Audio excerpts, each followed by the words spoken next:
What's up? So, yesterday I was watching some YouTube videos and I saw someone say that there's two types of people in the world, people who say police and people who say police. And I totally get what he's saying because I grew up in this community in a super insular Christian cult. And then this week I cut two people's hair who are in their 50s who were telling me about their cocaine use. And these two people in the same community don't know each other exist. They don't know that each other's thoughts and experiences exist. So, in my opinion, I do see what he's saying there because I definitely think that there is a police and police in these two scenarios. I definitely think that. But those are just two examples of things I see all the time. So I understand that it's just like an expression or whatever, but I am of the mindset that there's actually kind of more two situations that people are in. I think that, okay, so let me give an example. One time, a ER nurse, well, she was a former ER nurse, she was telling me that her husband one time had appendicitis and she took him to the ER. And before they walked in the door, she told him, they're going to ask you what your pain level is. Make sure you say 10. And instead of listening to her wisdom from having this experience, when they asked him what was his pain level, he said 8. And then they waited in the waiting room for hours and his appendix burst and he eventually got septic and he survived and everything, but it wasn't good. And she was just so frustrated because why didn't he just listen to her? And one of my siblings just came over, my sister, and she was frustrated with my brother who was kind of in a similar situation. And he was on the phone with a nurse and she was asking him what his pain level was. And he said, well, what am I comparing it to? Are we comparing it to someone who's burning alive or what's, and she was just like, is it the worst pain you've ever felt? And even though he's been suffering for a good couple days now, he was like, well, no, I mean, I've literally felt worse pain than this before because I've, had some pretty horrible accidents and stuff. It's just, bottom line is, he didn't know the game that was being played. And my sister does know the game that's being played because she gets supply from going to doctor's offices and stuff like that. So she knows the game. The nurse knew the game. All nurses know the game. All medical people know the game. So that's the two scenarios. I'm not just talking about medical. I'm talking about there are people who know the game that's being played and people who don't know the game that's being played. And I think living in the matriarchy hellscape right now, a lot of men don't understand the game that's being played. And I don't know, I did hear that Pearl chick say that women are being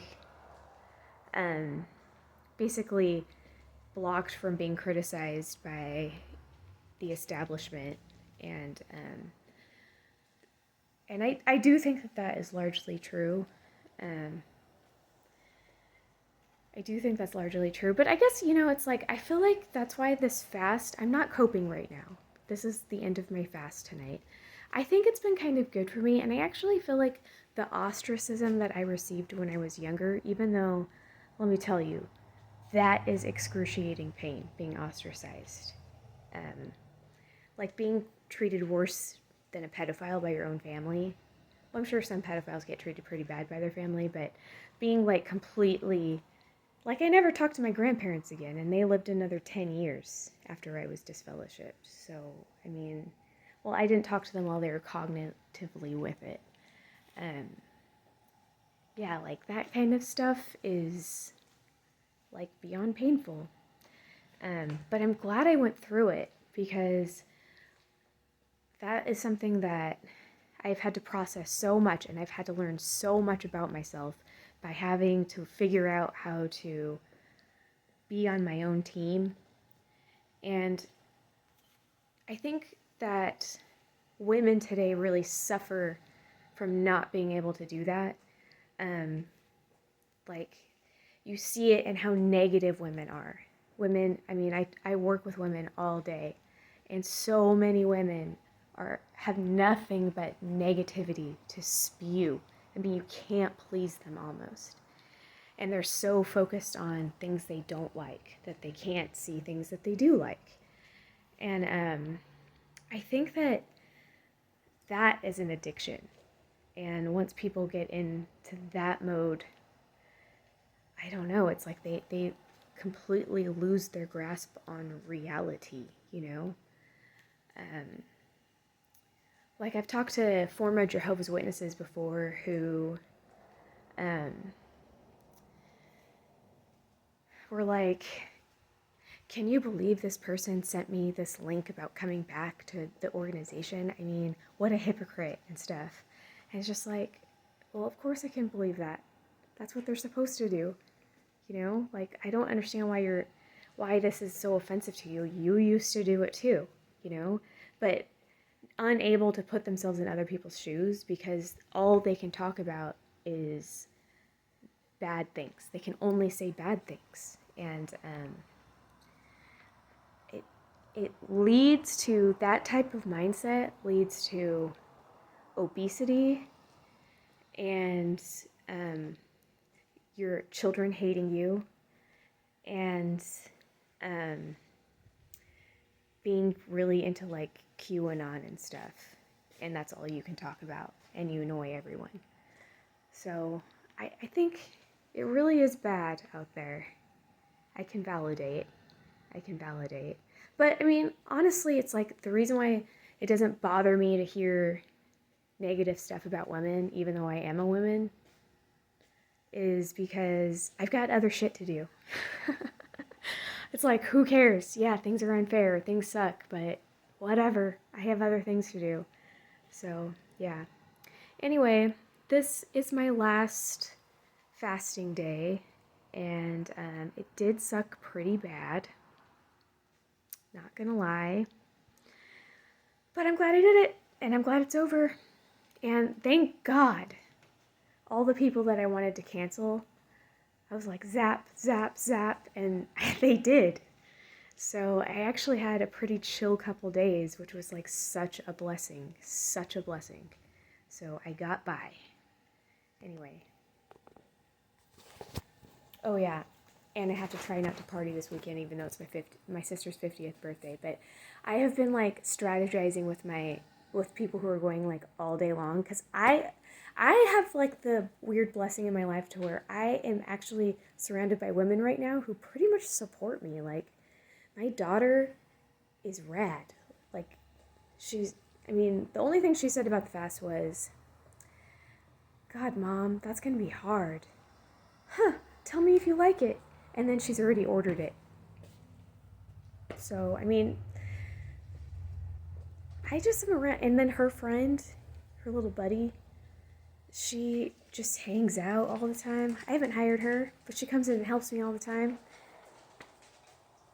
I mean, and when they're there, it's so nice to have young, friendly girl energy around.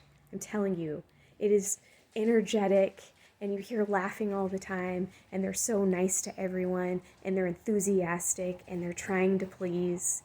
It's such a good energy, actually, and it's so nice to have around. And I feel like so blessed right now because it's like I I mean, my daughter never acts like I'm crazy. She's always just like, cool, Mom, cool. She's just happy, and so is her buddy, and it's nice to have them around all the time. And yeah, so girl energy doesn't have to be bad at all. It's just like right now, it's just like in this weird black hole of negativity.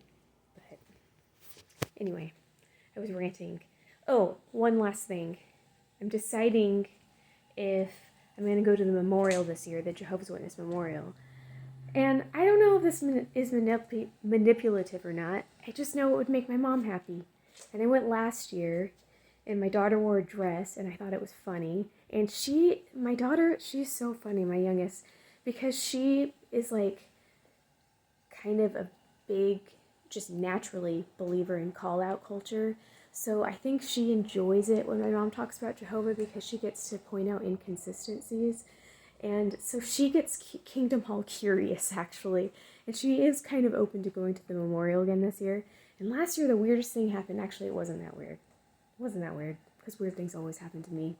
But, okay, so during the memorial, it's the most important day of the year for Jehovah's Witnesses. And they do like the prayer that Jesus, or that they did the prayers about the passing of the bread and the wine and all that stuff, the unleavened bread, and they pass it around. And in the Kingdom Hall, only anointed people can partake. So that's a part of the 144,000, and people just psychically know they're a part of this group. So these are the real net jobs in the congregation. These are probably like the people, if they didn't have this, they'd have Munchausen's or something like that, or Munchausen's by proxy. So the anointed people partake, and those are always like the super insane ones. But everyone else just passes it around. And I can just remember as a kid, like, my dad that's the only meeting he would go to all year. But I just remember the snap, the dad snap and point, if we even moved. And I just remember being terrified that the wine or the bread would spill and that it would be my fault or I would drop it or something like that. And my parents always like made sure that we wouldn't hold it by ourselves and make like this huge spectacle about it. Like, so weird.